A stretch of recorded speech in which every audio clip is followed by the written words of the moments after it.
Les proches de Delphine Jubilard sont toujours dans la TNT. Dans la nuit du 15 au 16 décembre dernier, cette infirmière de 33 ans a disparu sans laisser de traces dans le village de Cagnac-les-Mines. Et depuis, l'enquête stagne. Si de très nombreuses personnes ont été interrogées, les policiers n'ont pour le moment encore aucune hypothèse solide.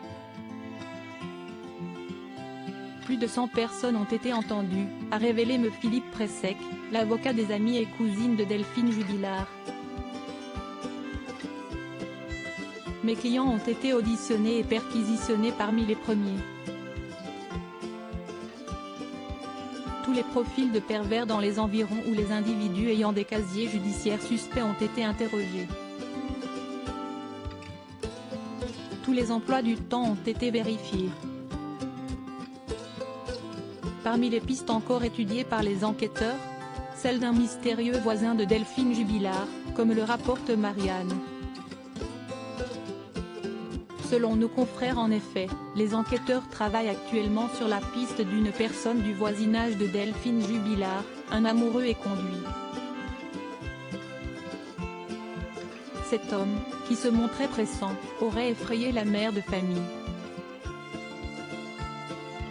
Certains disent qu'elle en avait peur, explique M. Pressec.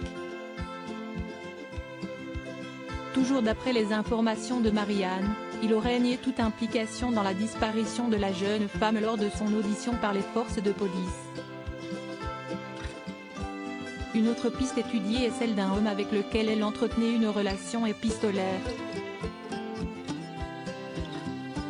Selon l'avocat, Delphine Jubilard discutait avec lui par le biais des réseaux sociaux et le considérait comme un confident.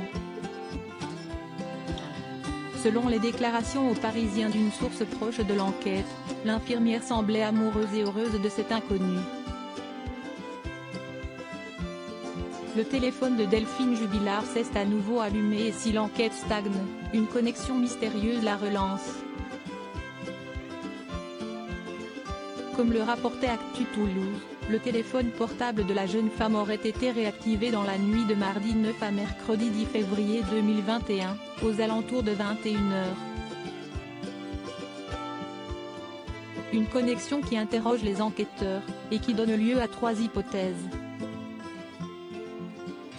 La première ? Delphine Jubilard est vivante et a elle-même réactivé son téléphone pour une raison mystérieuse. La deuxième, l'appareil est détenu par une tierce personne, potentiellement l'agresseur de la disparue. La troisième et dernière hypothèse, le téléphone portable de la jeune femme a été pris pour cible par un hacker, qui serait parvenu à le rallumer à distance durant un court laps de temps. Presque 2 mois après la disparition de Delphine Jubilard, ses proches attendent toujours une explication.